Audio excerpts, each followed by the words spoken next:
এই যে আপনাকেই বলছি, আপনি তো একজন লেখক, তাই না? তাহলে আজ আপনাকে দেখাবো কিভাবে মাত্র কয়েক মিনিটে আপনার পুরো বইটা প্রুফরিড করা যাবে প্রফিশিয়েন্ট এআই এর মাধ্যমে। প্রথমে আপনি আপনার পুরো লেখাটি একটি ওয়ার্ড বা ডক ফাইলে সেভ করুন।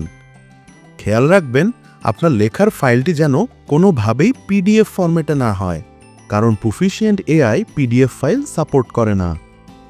ইতোমধ্যে আমাদের পক্ষ থেকে আপনাকে প্রফিশিয়েন্ট এআইতে লগ ইন করার জন্য একটি আইডি ও পাসওয়ার্ড দেওয়া হয়েছে। যদি সেটা না পেয়ে থাকেন তাহলে আপনি ওয়েবসাইটে সাইন আপ করুন।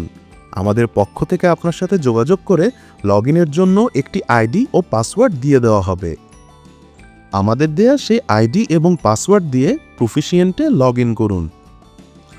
লগ ইন করার পর আপলোড বাটনে ক্লিক করুন এবং আপনার লেখা ওয়ার্ড ফাইলটি সিলেক্ট করুন।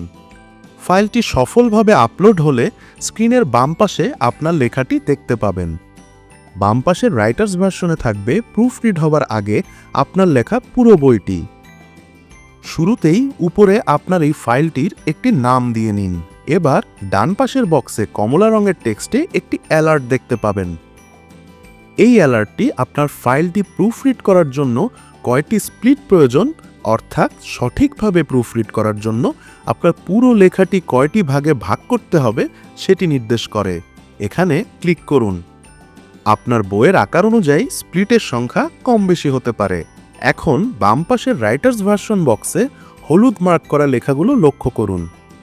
হলুদ মার্কের আগের প্যারায় আপনার মাউসের কার্সরটি ধরুন, এরপর নিচে স্প্লিট অ্যাট কার্সর অপশনে ক্লিক করুন। এভাবে আপনার সাজেস্টেড স্প্লিটগুলো প্রয়োজন অনুযায়ী ব্যবহার করুন এবং যতগুলো স্প্লিট রিকোয়ার্ড থাকবে ততগুলো স্প্লিট করে ফেলুন। স্প্লিট তো হয়ে গেল। এবার ডান পাশের কমলা অ্যালার্ট মেসেজটি সবুজ হয়েছে কিনা নিশ্চিত হয়ে নিন। এরপর start proof reading with AI বাটনে ক্লিক করুন। প্রসেসিং হতে কিছুটা সময় লাগবে।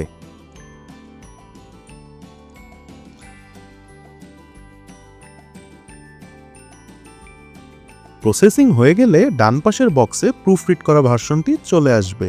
বইয়ের যেসব জায়গায় সংশোধন করা হয়েছে ডান পাশের বক্সে ওইসব জায়গায় সবুজ মার্ক করা থাকবে, কারণ প্রফিশিয়েন্ট এগুলো প্রুফরিড করে সংশোধন করেছে।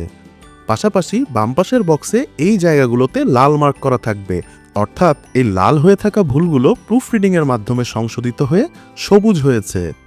এরপরও আপনি প্রয়োজন অনুযায়ী নিজের মতো করে প্রুফরিড ভার্সন বক্সেও সংশোধন করে নিতে পারবেন। কোনো সংশোধিত অংশ যদি আপনি রাখতে না চান তাহলে প্রুফরিড ভার্সন থেকে রিমুভ ক্লিক করে রিমুভ করে নিন এবং রাইটার্স ভার্সনে কিপ ক্লিক করে রেখে দিন। পাশাপাশি আপনি চাইলে প্রুফরিড ভার্সন বক্সে ইচ্ছে মতো নতুন শব্দ বা বাক্য যোগ করতে কিংবা বাদ দিতে পারবেন। এটা যতবার ইচ্ছা ততবারই করা যাবে, কিন্তু প্রতিবার সেভ বাটনে ক্লিক করতে ভুলবেন না যেন। প্রুফরিড সম্পন্ন হলে অবশ্যই উপরের সেভ বাটনে প্রেস করুন এবং স্ক্রিনে সেভ সাকসেসফুলি লেখা আসা পর্যন্ত অপেক্ষা করুন। সবশেষে আপনার লেখাটি এবার এই 3 ডট মেনু থেকে ডাউনলোড করে নিন। ব্যাস, নিমেষেই হয়ে গেল আপনার গোটা একটা বইয়ের প্রুফরিডিং। প্রফিশিয়েন্ট এআই নিয়ে যে কোনো জিজ্ঞাসা থাকলে আমাদের মেইল করুন এই ঠিকানায়, অথবা ফোন করুন এই নম্বরে। প্রফিশিয়েন্ট এআই, নির্ভুল বাংলা লেখার অঙ্গীকার।